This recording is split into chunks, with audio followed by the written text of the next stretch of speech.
Hey, everybody. Welcome. Thank you for joining. We're just doing some technical work to make sure that we are live. Welcome to Rise of the Sacred Sovereign.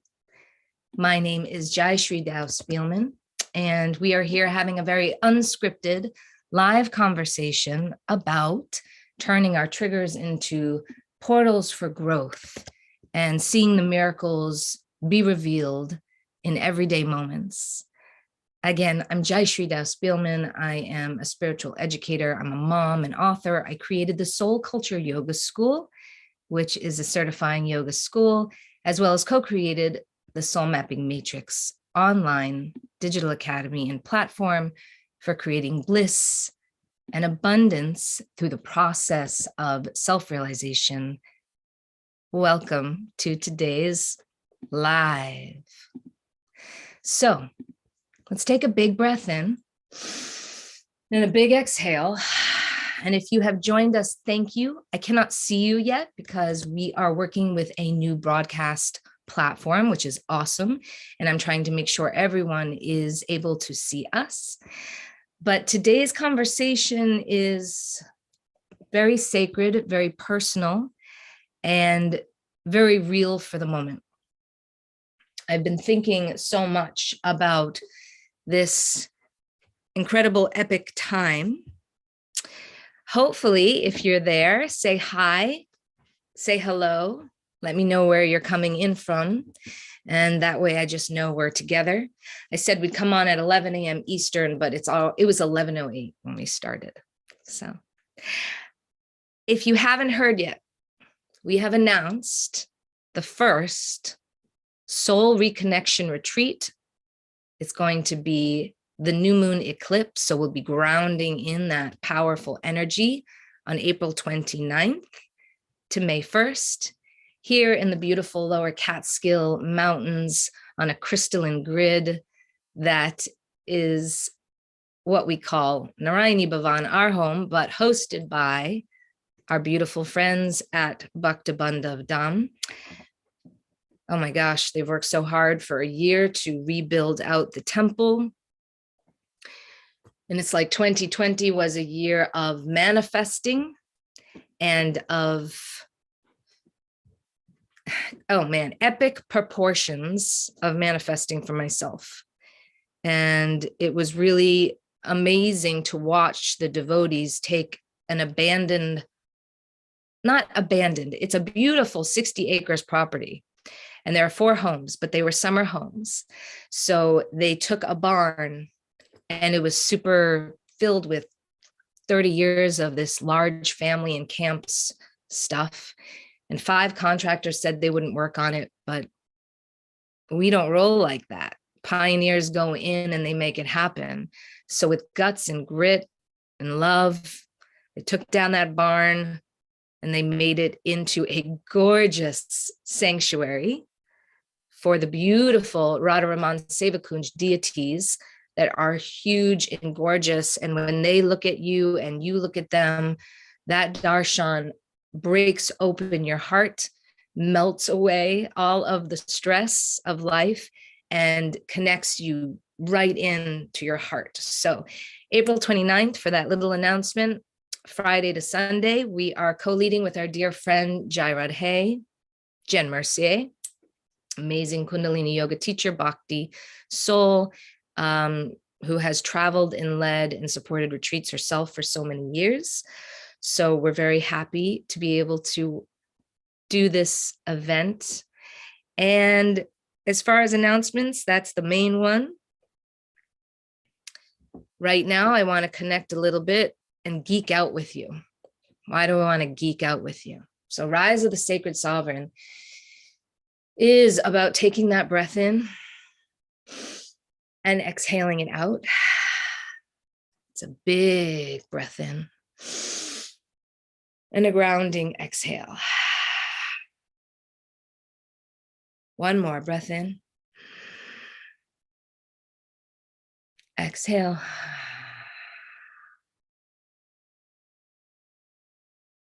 Rise. What is it to rise? What is it to come to this platform of sacredness and sovereignty. For me, it is constantly coming back to my practice. I have a little cold, which is awesome, actually. Don't get colds a lot. And it's still normal to get a cold, of course.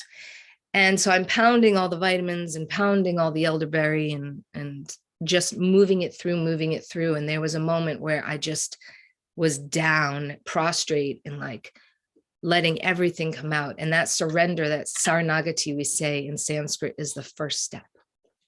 And it allowed me to slow down just enough amidst the whirlwind that March was.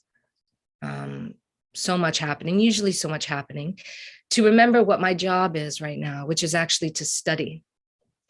It is to study the lineage or lineages that are being handed to me humbly to pass on to you, to pass on to my students, my clients.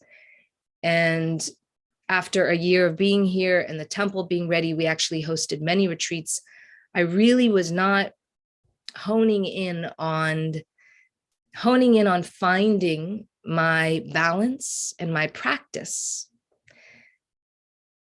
So studying astrology and this Asterian astrology that I'm going to be teaching and doing readings with, along with the second announcement that we have, hinted to, which is that we're creating a soul mapping mentorship academy to go along with the Soul Culture Yoga School. And in the near future, I'm going to lead a year-long mentorship. So it's next step for people who have done my trainings in the past. It's the people who have been doing soul mapping mentorship, but mostly it's for you if you're a leader, a healer, a coach, a teacher, an educator who is on your ascension path, and you want to be able to integrate knowing that you are a psychic being without feeling attacked all the time, without feeling crazy. The world is not getting any easier. It's going to ramp up more. And so you and your empath nature or your healing nature is vital. And we are together going to individually step up and bring to the table what we have learned and what we have embodied. So my sacred sovereignness is that I have embodied and must teach, but I fell apart. I also succumbed to the fear in the world and in the narrative. And so the reason I want to geek out today is because I just want to share a little bit about the soul mapping process and give you something that you absolutely can take and use. And it's called the Sacred Quadrant. So I'm writing my manual for the mentorship.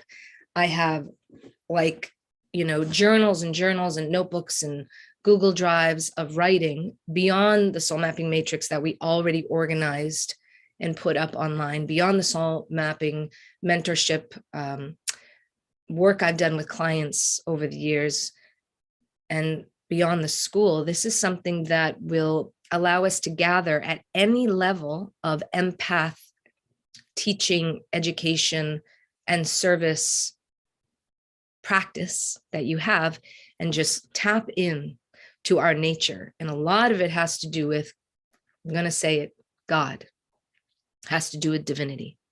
Hi, everyone. Thank you for joining. By the way, I'm sorry I'm not waving and, tapping in, but if you'd like to say a little hello, it's so nice for me to see you and hear you and feel you in Facebook or on the IG chat.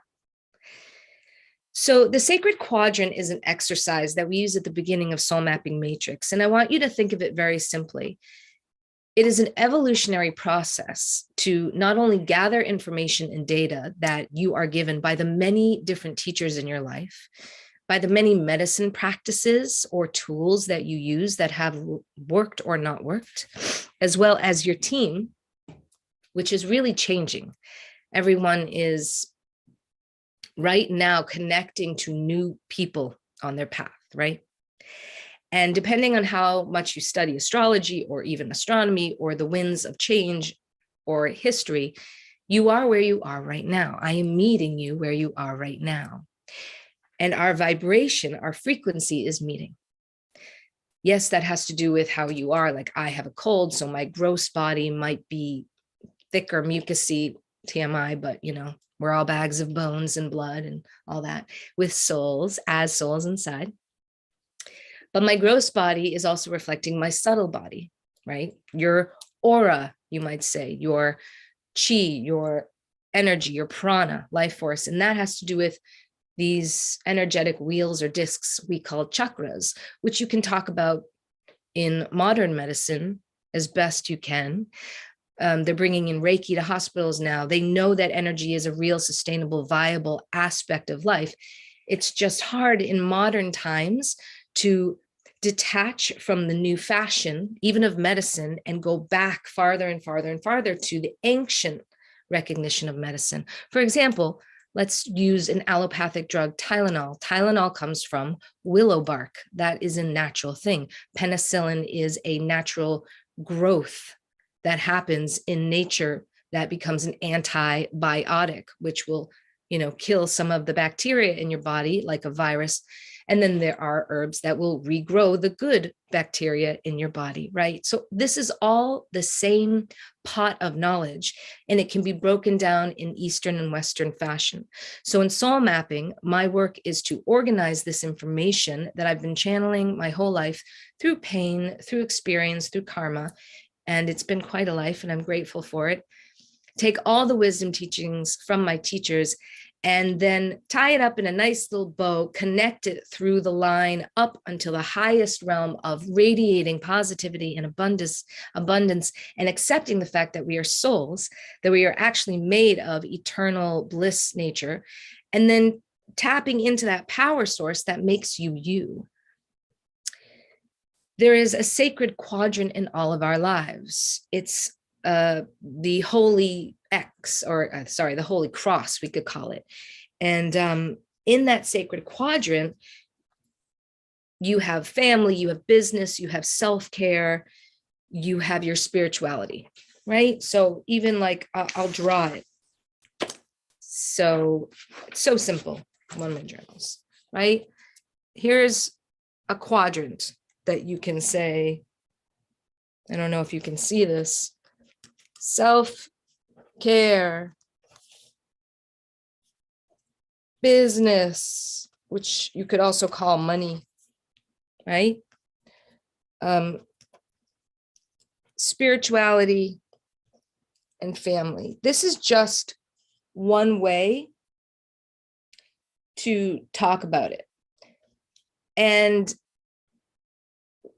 once we assess or look at all these parts in your life, we're going to start to work our way in a spiral out. And we're going to know where you are deficient, just like we do in Ayurveda when we assess, or in homeopathy, or the vits, the vitality, different ways we talk about it in different medicine tools, where you are deficient and where you are efficient, or where you're doing lots of self-care, lots of spirituality, but not enough business, not enough money. And we'll work our way in a spiral out through meditation, through guidance, through awareness, through learning the power of the pivot to shift to our core desire, and then making better choices. Now,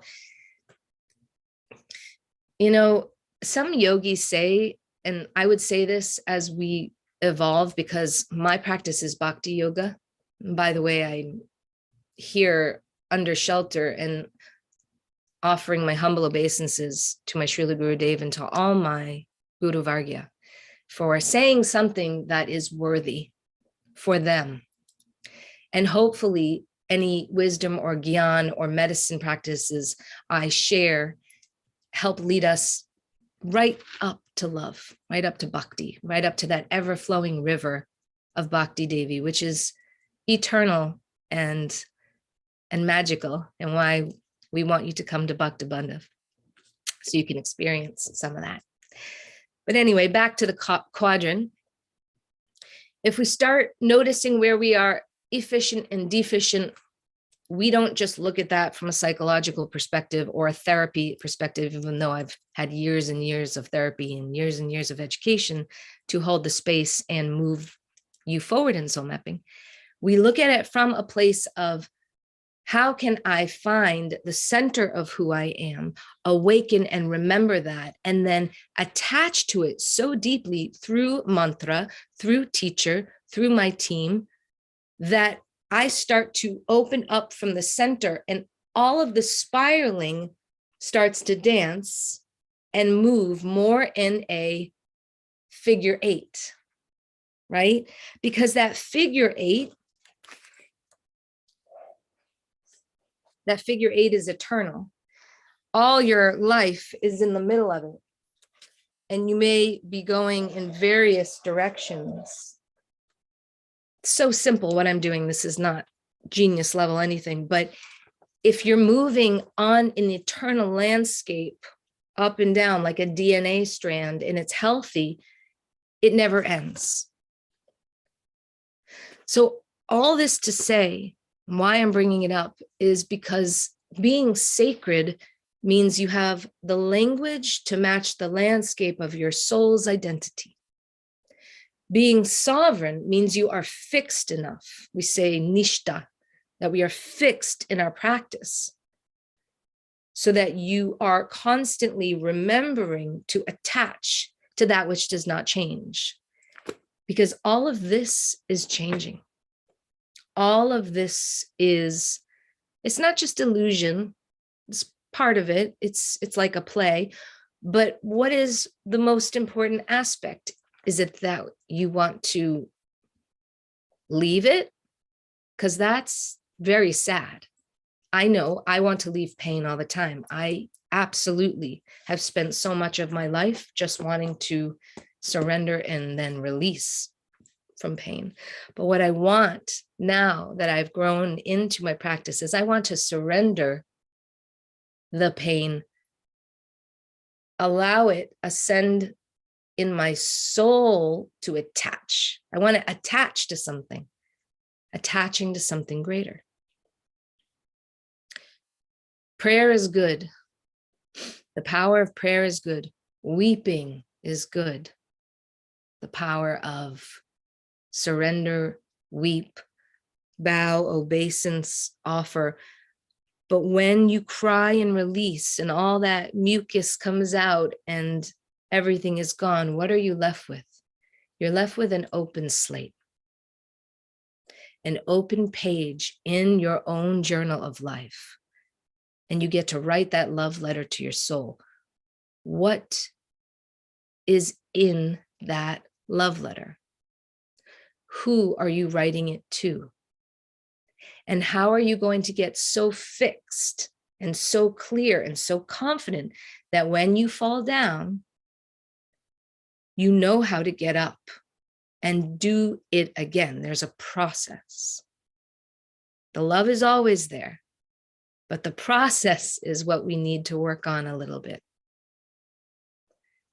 So I am offering myself in humble service to say that if you'd like to come speak with me about soul mapping mentorship, give me a call. All my information is on my website, jayshriyoga.com, as well as it will be here in the comments.